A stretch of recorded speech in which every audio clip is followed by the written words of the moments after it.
Hasegawa Hinagi walks the hallway like the perfect class rep, cheerful greetings, a neat bow, totally reliable. In reality, she's a bit intense. The moment Rei shows up, she speeds up and clears a path around Rei-sama like a pro, eyes shining with serious devotion. Once he passes, she smooths her skirt and acts normal again, like nothing happened. Later, in a quiet corridor, they talk about bento sides.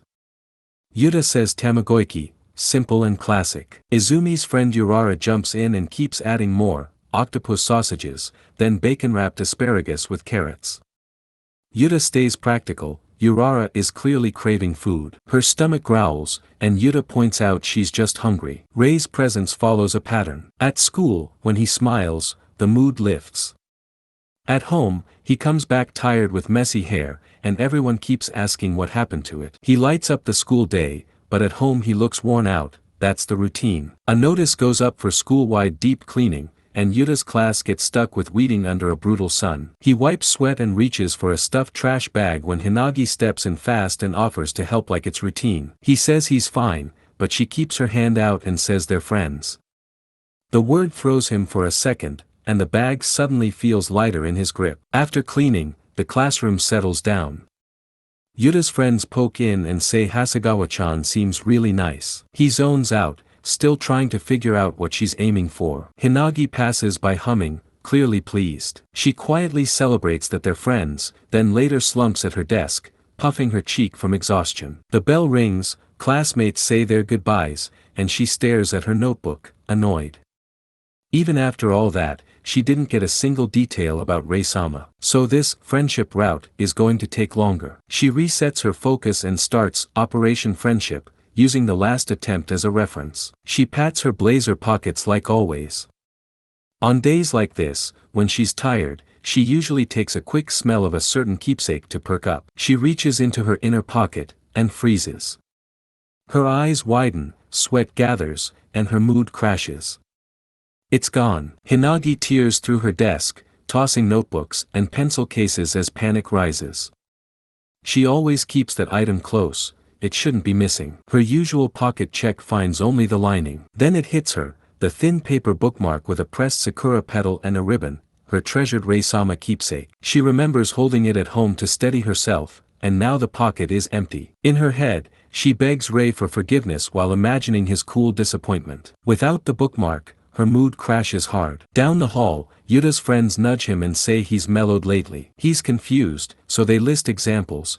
The piggyback for Izumi and how he helped during camp. One friend even pretends to be moved. Yuta snaps back that the piggyback was because she said she couldn't walk, so there was no choice. Another friend jokes that maybe his fear of girls is healed. Yuta stops, plants his feet, and says clearly that he still doesn't trust girls at all. He adds that something like that doesn't heal so easily, then stomps off while his buddies follow, saying at least he said what he needed to. Hinagi's bangs droop like a storm is hanging over her. Yuta's friends close in on both sides and ask if something happened, and she admits she dropped something and can't find it. They ask what kind of thing, and she says it's a bookmark, and just saying it makes her tense up. The guys jump into hero mode and say count on us three, and before Yuta can push back, they grab him by the shoulders and draft him into the search. He tries to brush it off with a flat "don't drag me into this," but the teams are already splitting up like it's a field drill. On the quiet rooftop, the wind takes the heat off. Hinagi comes over, still pink with embarrassment,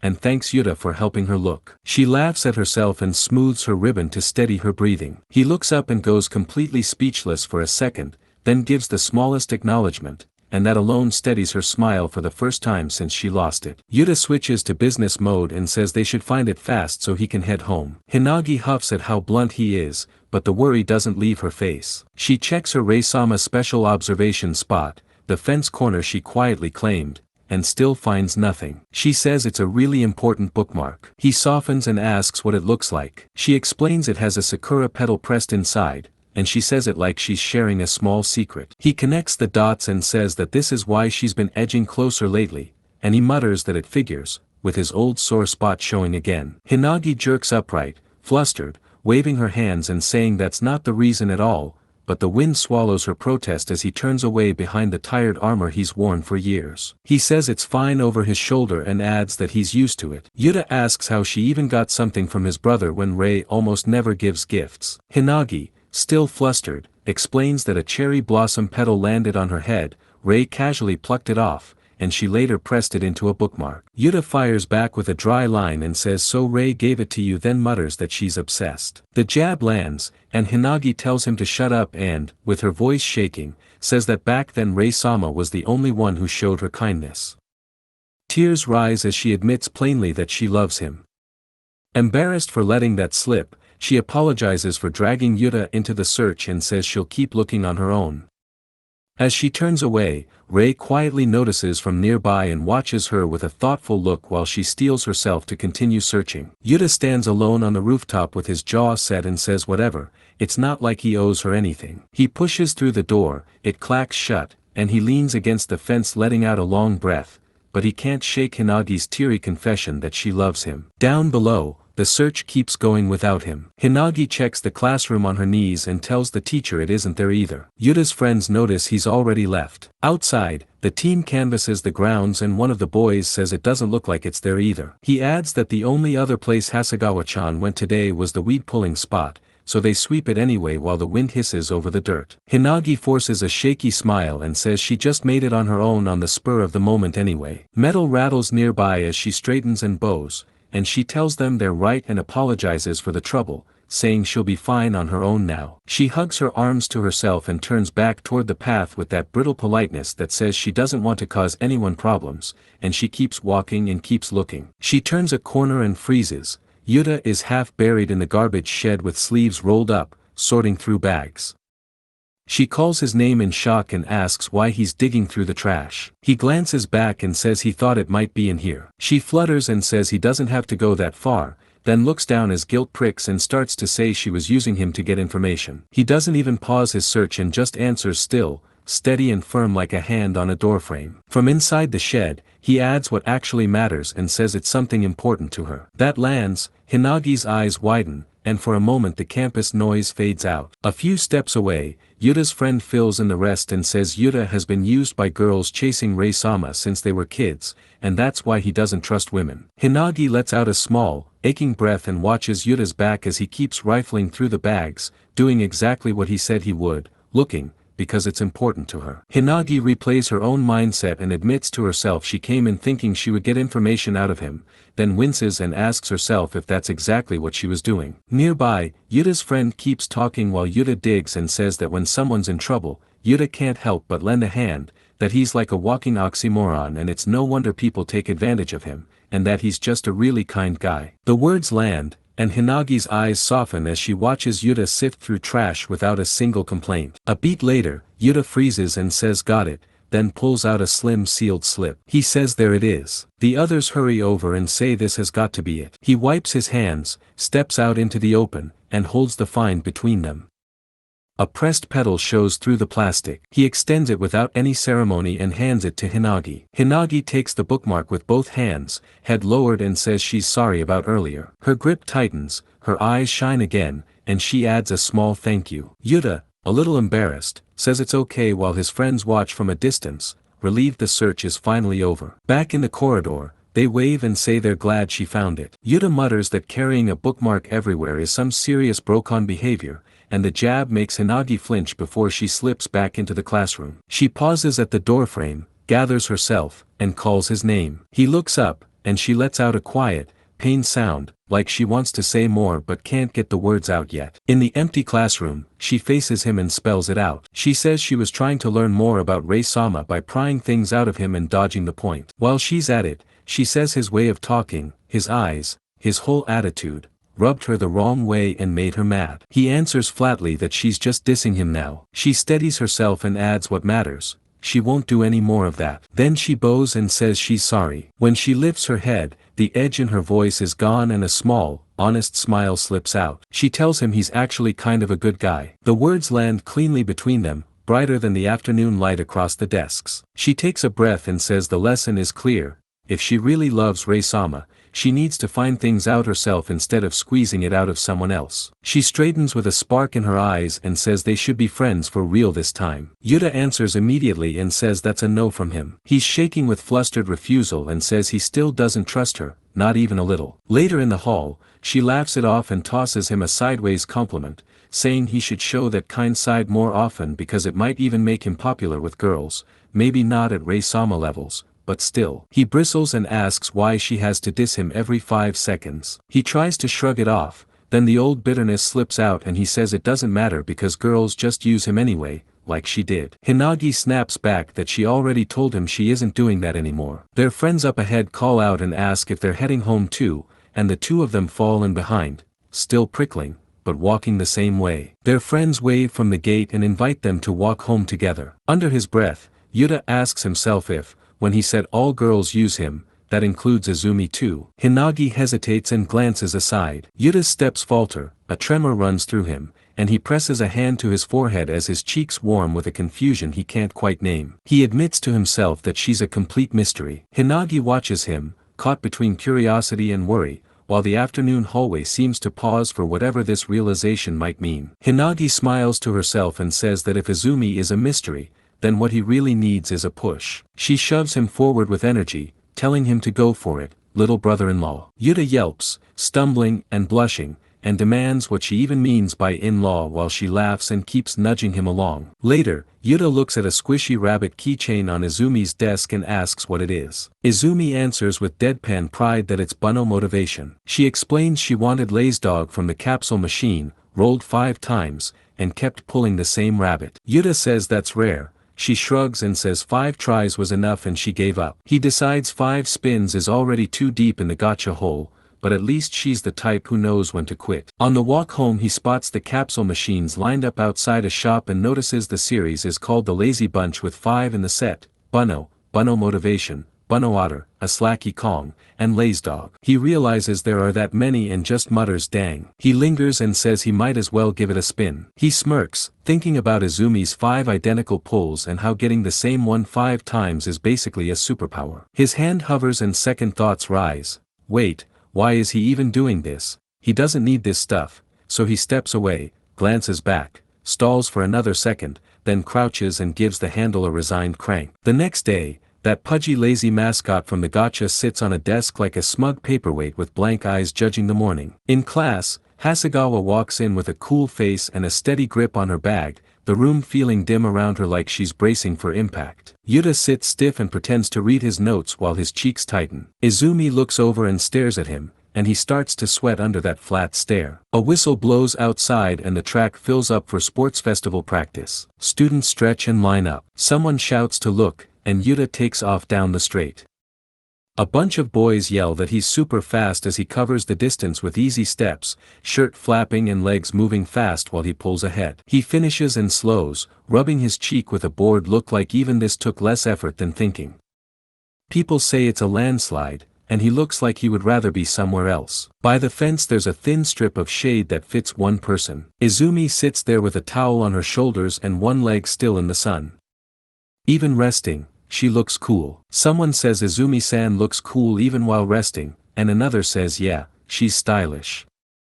Yuta notices the tiny spot she picked, her leg still in the heat, and walks over. He stops next to her and asks if that's really the best spot she could find. She tilts her chin up and greets him. He points across the yard and asks if over there would be better. She shifts to look and says it would. He says it's still hot there, and he answers himself that it is, keeping it dry. He points to the shady corner and she follows his finger and shrugs. In his head he pictures the tough little flowers growing over the dirt. She says the flowers took that spot and it would be a shame to step on them, so this is fine, and she adds that she can't be bothered to move. He looks at her small, slouched posture and thinks she's lazy, then admits to himself he didn't expect Izumi to care about something like that. She studies him from under damp bangs and says he's pretty fast. He rubs his neck and gives a vague yeah, sure. She shifts and then she calls to him in a quieter voice and starts to say his name. He scratches his cheek and starts thinking out loud that he does like running, when a shout cuts in from across the field calling his name. He turns as Hinagi jogs up and asks if he has a moment. He blinks and asks if it's a relay between teams. They step to the fence and she says yes, it's a mixed grade relay, and she points at him and says she thought he would be a great fit. He notices a big block hanging at her chest and asks if she's wearing a huge case. She lifts it and says she learned from last time and turned it into a necklace, and that she usually tucks it under. He just says right. She keeps going in a light tone and says he's fast and that everyone in class already agreed. His classmates are nodding too, saying he's perfect as the boys rep for the pink team, which makes him grimace and ask when that even happened. A whistle blows over the lanes, he watches the runners, sighs, and says he has no reason to say no, so he'll join. The word starts spreading down the track that the relay is happening. The news moves along the fence and a couple of girls squeal that Rei-sama is joining the relay, already planning cheers. Someone else gets excited and says they have to cheer for him, and the name makes Hasegawa's ear twitch as she stares ahead and pretends not to listen. A girl protests that he's on another team, the blue team, but Hinagi puffs her cheeks and says it doesn't matter since she'll cheer for him anyway. She turns to Yuta with stars in her eyes and says Rei-sama is racing too, so if he joins it would be a sibling showdown. Yuta drops a flat no. He turns on his heel and says he's not interested. Hinagi is stunned and grabs the fence as he walks away. From somewhere off to the side, a dramatic wail calls him little bro-in-law and begs for help. He keeps going under the trees while the field noise fades. Inside, the hallway buzzes with chatter and rumors as Yuta slips past. Outside, the school bell rings and practice continues without him. He walks down the hall with his bag low and his thoughts heavy and thinks he did it again and wonders why he always does this. He lets out a rough breath, and in his head the scene cuts to the track with two boys breaking the tape, one always a step ahead. He thinks his only rival has always been his big brother. He remembers panting at the finish with his cheeks hot from effort and pride. He lets out a muffled breath while his brother laughs beside him with hair stuck to his forehead and says Yuta was fast and it was a close one. Yuta bites down on the sting and says through clenched teeth that he will win for sure next time. Memories roll by one after another. His big brother seems perfect and can do anything. He sees himself as plain and average with nothing that stands out. His brother plays the recorder clean while Yuta huffs that he isn't there yet. His brother aces crafts and shows him how to do it while Yuta mutters okay. After every loss he throws out the same promise that next time for sure, but the gap never seems to get smaller. Somewhere off to the side, a voice cheers that Rei was amazing. The praise hits the question that has been building for years. He wonders when it started. On awards day in his memory, confetti falls around his brother while classmates crowd him and say he's the best at everything. Off to the side, Yuta stands with the number 2 flag and asks himself when he started giving up on being number 1. His hand tightens on the pole until the wood squeaks. His parents crouch to his height and pat his head. They tell him he gave it his all even against his big brother and say it's fine and they can try better next time. He stares ahead with hot cheeks and says flatly that he's good. Then he says he's done, like dropping the flag for good. He thinks about his brother's face in the present, flushed, kind, and impossible to beat, and says to himself there's no way he can win anyway, then calls it his worst habit. He walks down the corridor with his bag thumping and, even in the gloom, adds that maybe the only thing he can beat his brother at is everyday stuff, a small joke to himself. He turns the corner when someone calls out and he looks up. His brother is there, smiling, and he asks if Yuta is heading home, like none of it has ever been a race. Outside the entrance, his brother falls in beside him and asks if they should walk home together. Yuta looks up with a tight throat and says big bro, and his brother's eyes soften as he asks for old time's sake. Sunlight flashes on the windows, and the thought he keeps dodging jumps up. He wonders if he's scared he'll never be the best, then realizes that isn't it. Whispers from passing students prickle at the edge. Some ask if that's Rei-sama's little brother, and the real fear clicks into place. He's scared of being compared to his brother. He swallows and denies the offer, then shifts his feet and takes the first step back. He says sorry, he just remembered something he has to do, and tells his brother to go ahead without him, then turns and slips away with his shoes scuffing the tile while his brother blinks after him in confusion. He runs down a side path with his breath rough, the long white wing of the school beside him. His foot catches, he stumbles, and crashes into a cart of cleaning tools. Buckets and mops spill out, the cart rolls and then slams to a stop with a loud clatter that shakes the fence. He groans on impact. He wakes on his back with his shirt twisted and his tie crooked, staring up at the chain link in the sky. He asks himself what he's doing, says he's running away from everything, drags an arm over his eyes, and lets it drop. A shadow leans in with hair lit by the sun, her face upside down in his view, and she asks if he's okay. Izumi's cool eyes search his. He blinks at her, dazed, while the heat and noise fade until it's just her voice and his own breath finally starting to slow. His vision settles on her face and he wonders why Izumi is here, then worries if she saw all that. He croaks that he's kind of okay. She crouches next to him, calm as ever. She nods at the strip of ground under his back and says that spot feels good. Heat rushes to his ears as he realizes she saw him fall and he wants to sink into the pavement from embarrassment. She points to a scuff on the ground and says she tripped there the other day too. In his head, he sees a quick memory of her tumbling, then adds that it was so comfy she ended up liking it. He thinks it's ultra embarrassing and that she did the exact same thing, and it feels like he and his dignity roll in different directions. She dusts her skirt and says the sunlight is great here. Then she lowers herself and pats the spot beside him, and says the best part is. He turns his head and she's right there next to him in the sun, cheeks softly pink and smiling like she's found him exactly where she expected. He startles and his breath catches, and for a second they just look at each other, sharing the same warm patch of afternoon light. They sit by the open corridor and she tips her chin toward the far wall and says there's a small breeze from the fan over there. He tests the air and says she's right. She hugs her knees, eyes half closed, and says it feels nice. He looks out at the grounds and says they're practicing for the sports festival, then adds after a beat that it's nice. She perks up and says bread-eating race. He jolts and asks if she's serious and says you get to eat tons of bread, right? While he pictures her swimming through pastries. He coughs and says that's not how it works. She waves it off and says she lost at rock paper scissors, so she's doing the beanbag toss,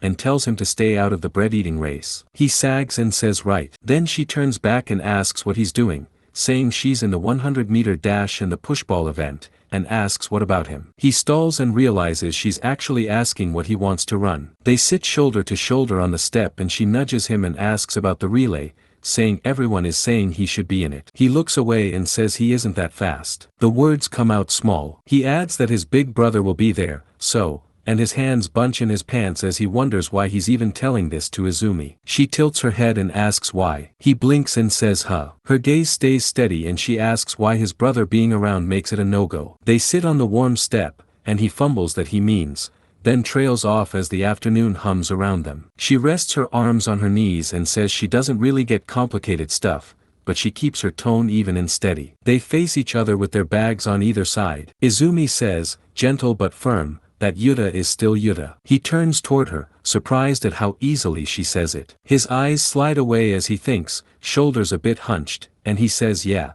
he guesses so, but, he can't meet her eyes. She watches quietly with her lashes lowered, her look steady and clear, and in his head he tags her as straightforward, like it keeps surprising him. He rubs the back of his neck and starts to say that if he runs, he'll get compared to his brother. The words fade as he looks back at her, unsure, the conflict playing while she waits, calm and patient beside him. His eyes drift to the edge of the yard and he points out a flower. The one that used to sit in the strip of shade now stands by the fence in the sun. Follows his gaze and asks if he means the one that was in the shade. He nods and says it got moved. They look at it together, the petals catching the light. She says someone was going to step on it sooner or later, and that when it gets a chance in the sun, its real colors show. He leans forward a bit and says it's actually pretty bright. They sit on the step and the wind lifts her hair as she smiles to the side and says she wonders if it will grow better here, then tells him that he will be fine too. She says he was shining when he was running. She straightens with her eyes bright and says Yuta is their best bet. The words feel as warm as the sun. She rocks back on her heels with her hands behind her like that's all she wanted to say, then takes a few light steps away. He watches, stunned and quiet, as the thought sinks in. He sees her settle again and tap the leaf, and the question tightens in his chest as he asks himself how she is so confident. He stands in the doorway's shade with his shoulders low and his eyes down. She looks out through the fence, calm and content, while he wonders why she doesn't just say he can't do it. His fingers curl with frustration. He starts to ask how he can, then looks up, and she glances back. Sunlight catches her eyes and the whole scene seems to lift. From just a few of her words, something inside him starts to shine. Farther off, she tilts her head at him while he stands a little straighter than before. He bursts into a run with his bag bouncing like the step launched him forward, classmates whipping their heads as the wind tugs his tie while his face crumples under a rush he can't hold back, and it feels like happiness spilling over, hot and dizzy. He only slows once he's past the building, breathing hard, thinking he feels strange and his chest is pounding like crazy. Then he looks back toward the courtyard with burning cheeks and tells himself Izumi probably didn't think twice about what she said and there wasn't any special meaning behind it, yet the words keep echoing and his feet won't stop. He skids to a stop, flushed and breathless, clutching his shirt and asking what on earth this feeling is, squeezing his eyes shut before forcing himself to move. On the bulletin board, the sign-up sheet for the interclass relay has fresh ink under pink team where a new name is written in neat letters, Yuta Tano. They're in the gym for club hour when the volleyball coach snaps at everyone to focus, shouting what are they even doing as balls bounce off heads and the boys sag under the scolding. From the hallway window, Izumi peeks in with cheeks flushed from the heat. The coach spots her face in the panes and does a double take, then she just looks back with a sleepy look like she's only cooling off. The team huddles and whispers if she might be someone's girlfriend, then someone else says no, that's the famous cute Izumi. Even so, they wonder why a girl that cute would watch them. Hasegawa leans closer to the glass with an intent look, and the boys straighten as their imaginations spin up. Maybe she likes someone on the team. A cheesy romance trailer starts playing in their heads about a secret crush.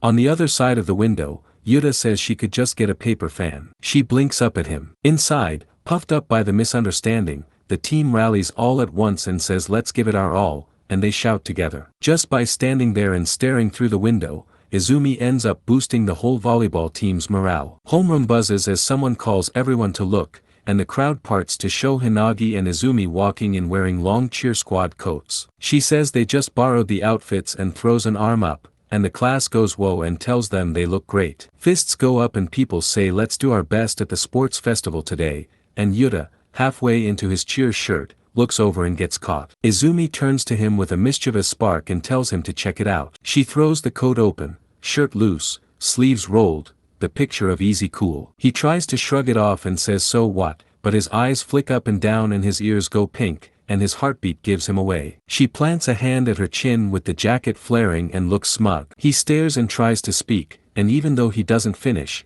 the way he looks at her says enough. His friends jump in as soon as he wobbles and tease him for saying that to the beautiful Izumi-san right in front of him. He squirms and says he doesn't know. Another classmate jokes that she should cheer for him in the relay and says it would be perfect. His face turns red and he snaps for them to shut up because that's weird. Morning breaks over the campus with sports festival banners up. Because of what Izumi said, he decides to join the relay race, but ever since then, just seeing her makes his heart pound. In the crowd he steals a glance and admits she really did look good in that uniform earlier, and the announcer starts the opening ceremony while his pulse still won't settle. Izumi ties on a headband and turns, and a tiny heart sticker flashes at the corner of her eye. The breeze flicks her hair and his chest thumps like a drum, and he yanks his collar, spooked by his own pulse, and blurts what the heck. The first event, ball toss, kicks off and the teams roar. He hangs back at the edge and mutters that his event isn't until later and says he's bored while the crowd moves past. He wanders and spots a hooded mascot shuffling by,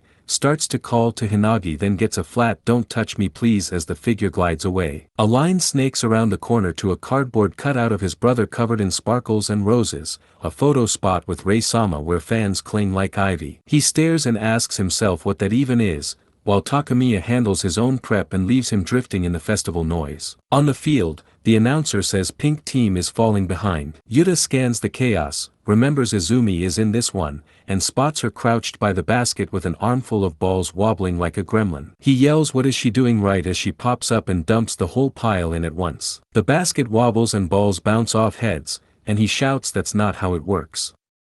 She lands calm as ever. He rubs his temple and thinks he really doesn't get her. He turns and runs into a broad chest. He starts to apologize, then looks up into a cool, sharp stare. The guy tilts his head down at him with a chain glinting, and Yuta freezes. The newcomer clicks his tongue, grips Yuta by the shoulders, and moves him aside with surprising care, saying he was spacing out and it's his bad. Yuta squeaks and holds his arms stiff, then says it's fine and watches the guy drift off while his own heart stutters back to normal. Yuta watches the tall guy's back and wonders who that was, maybe a parent, since he's huge. A hand waves into view and calls Yuta. He turns and sees his dad smiling behind glasses and his mom in a striped shirt, both holding little cheering fans with his and Reia's names. He asks if they came, and they say of course, why wouldn't they cheer for both their boys? They lean in and say they wanted to go see Rei too, but Yuta looks over to the crowd around his brother, flowers, squeals, a wall of people and they say it's a bit much to get through. Dad elbows mom and they get mushy, and Yuta mutters for them not to flirt here as his face heats up. Morning homeroom buzzes when mom pats his arm and says it's easier with him since he doesn't really have a crowd, and he goes blank wondering if that was a backhanded insult before someone calls Yuta from behind and he turns, half relieved and half exasperated, to see who it is. Izumi steps up holding 2 fingers like a report and says she did it and got 2 balls in, and his parents lean over both shoulders at once to shout great job and to gush that she's adorable while asking who this girl is, and he jolts under their excitement and manages classmate while mom practically vibrates with excitement. Izumi blinks, a bit self-conscious, then straightens and gives a small bow and introduces herself as Izumi Huju. Dad beams and says they're Yuta's father and mother, that it's a pleasure to meet her, and thanks her for taking care of their son, and she answers nice to meet you, polite and a little pink. Mom keeps chatting with hands fluttering and says Yuta doesn't talk to girls much so she's surprised, says he's always with boys and starts to bring up the other day, and he hisses for her to stop and not say weird stuff. Dad leans in with a knowing smile and says their boy can be a bit blunt and asks if she's bothered, and Izumi meets his eyes and says not at all, while behind them Yuta practically melts into a puddle of oh my god. He covers his burning ears, but her voice stays soft and sure as she recalls the little things, how he lent her an umbrella and showed up when she needed help, and she says she knows how kind Yuta really is. His parents watch, a little odd, and mom says Izumi is such a sweet girl, elbowing dad until he hums along, and as they drift off mom adds that if she has time she should come over sometime, which makes Yuta blink, flustered by what that even implies.